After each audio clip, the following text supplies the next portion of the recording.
जय श्री राम दोस्तों, एक बार फिर स्वागत है टेक्सटाइल टेक इंद्रजीत यादव में। और कुछ कमेंट आ रहे थे, हालांकि मैंने इसके ऊपर वीडियो दे रखी हैं। और क्यूसी के लिए बहुत से कमेंट आ रहे थे कि क्यूसी के इंटरव्यू में क्या पूछते हैं और कैसे इंटरव्यू होता है, उसके लिए जानकारी दें। तो फ्रेंड्स, मैं आपको पहले ही बता दूं कि कुछ क्यूसी के लिए मैंने संक्षिप्त में जानकारी दे चुका हूं ऑलरेडी।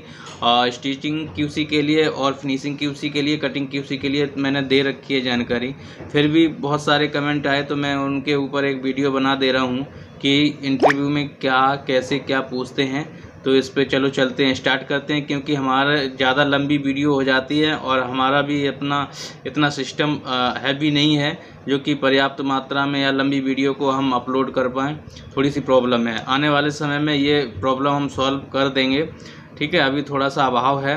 और हम आज बात चर्चा करते हैं कि इंटरव्यू में बहुत से पूछते हैं कि क्यूसी के इंटरव्यू में क्या क्या पूछते हैं। तो पूछने की बात यह है कि कहीं से कुछ भी कोई पूछ सकता है गारमेंट्स से रिलेटेड, और कटिंग, स्टिचिंग और आपका फिनिशिंग तक, फैब्रिक स्टोर से कुछ भी आपको टेक्सटाइल से जुड़ा कुछ भी आपको पूछ सकता है।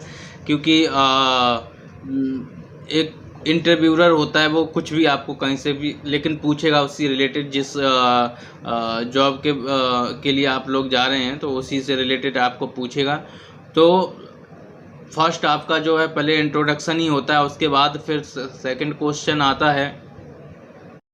तो सेकंड क्वेश्चन जैसे ऐसे पूछ लेते हैं, what's kind of product have handle in past.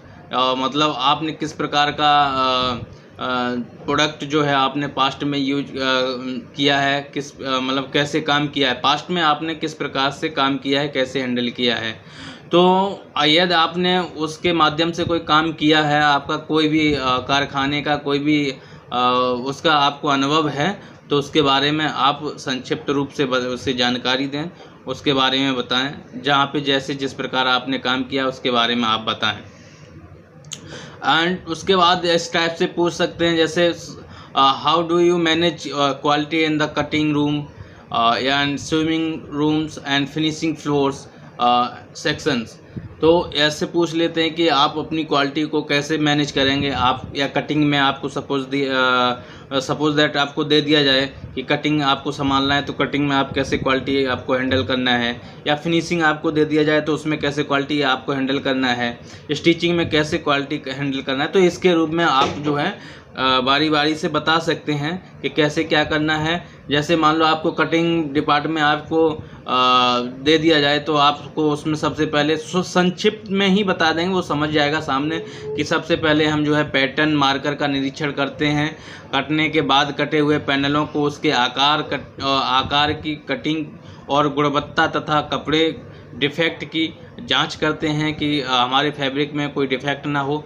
ये कटिंग में आप संक्षिप्त रूप में बता देंगे। उसके बाद सिलाई डिपार्टमेंट में भी आप भली भांति से बता सकते हैं कि गारमेंट में जो है इनलाइन जो चेकर होते हैं, और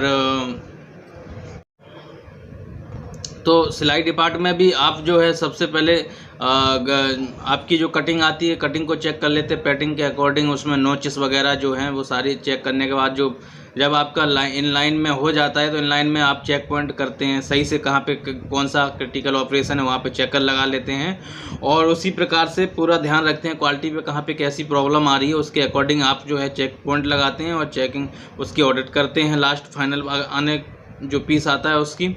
इस प्रकार हमारा स्टिचिंग में पूरा भली बात देखते हैं। उसके बाद हमारा फिर आता है फिनिशिंग में कि आप सबसे पहले इनिशियल से लेके चलते हैं, जहाँ पे इनिशियल प्रेसिंग हो गई है, इनिशियल चेकिंग हो गई है, उसके बाद फाइनल प्रेसिंग, फाइनल और चेकिंग को देखने के बाद आप लास्ट में ऑडिट करके जो भी आपका आवरली रिपोर्ट है, रिपोर्ट भर लेंगे। और ये सारी चीज़ें आपको बताना है, ठीक है। टैगिंग वैगिंग से लेके पैकिंग तक सारा चीज़ देख लेंगे। और रिपोर्टिंग जो आपको आवरली भरनी है वो आप ऑडिट करने के बाद वो आपको उसके बारे में आप बता देंगे। और उसके बाद तीसरा क्वेश्चन इस मतलब किसी भी प्रकार से कोई और भी पूछ सकते हैं, जैसे एक QL क्या होता है और SOP क्या होता है, ठीक है, ये सब पूछ लेते हैं।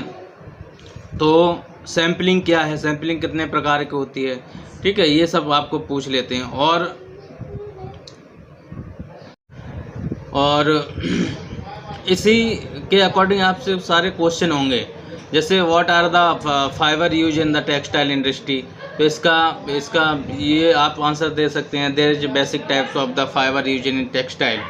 ठीक है, जो आपको मैंने वीडियो में दे दिया है, शायद मैंने दिया है, आपको बता दिया है कि फाइबर कितने प्रकार के, फैब्रिक कितने प्रकार के होते हैं, शायद उसमें ये आपको दिया है। तो आपके फाइबर कैसे होते हैं, आपको सिंथेटिक्स फाइबर होते हैं, नेचुरल फाइबर होता है, कॉटन फाइबर होता है, ये आपको मैंने बता ही दिया है, तो आप इसको बता सकते हैं। उसके बाद आपको ये पूछ सकते हैं कि what is the garment, garment क्या है, तो आप ये इस तरह से बोलते हैं, ये garment is the piece of the clothing.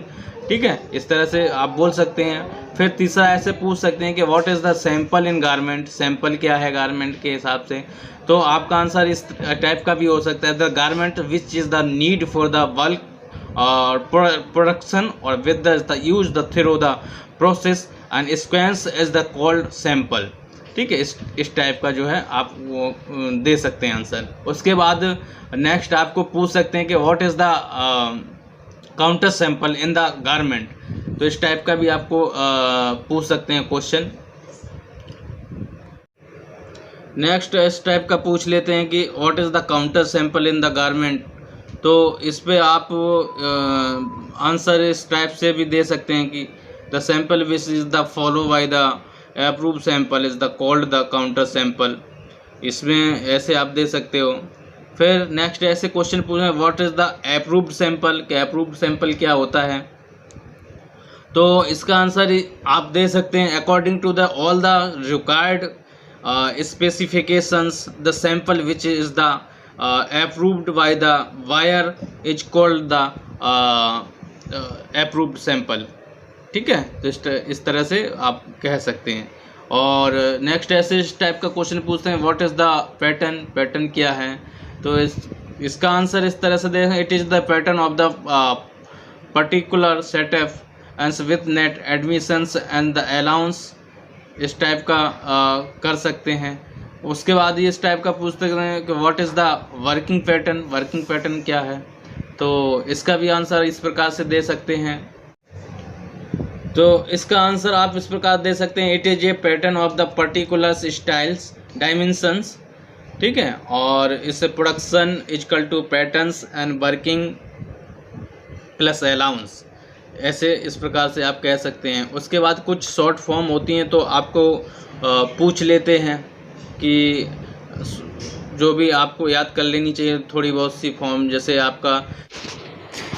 आपका CM हो गया, तो CM का मतलब cost of making, CMT cost of making with the trimming, और FOB का हो गया फ्राइट ऑन बोर्ड, और CIF का होगा cost insurance and freight, and C&F का हो गया cost and freight, and LC का हो गया लेटर ऑफ क्रेडिट।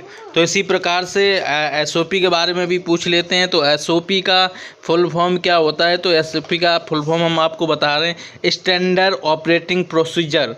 तो ये हो गया, और इसके बारे में संक्षिप्त में ही बताएं, जो भी क्वेश्चन अगर कोई भी इंटरव्यूअर जो है आपसे कोई क्वेश्चन करता है, तो उसके आंसर आप संक्षिप्त में देने की कोशिश करें, न कि लंबा चौड़ा बता के घुमा के, आपको भी दिक्कत है और उसको भी उसका भी टाइम जो है वो होगा।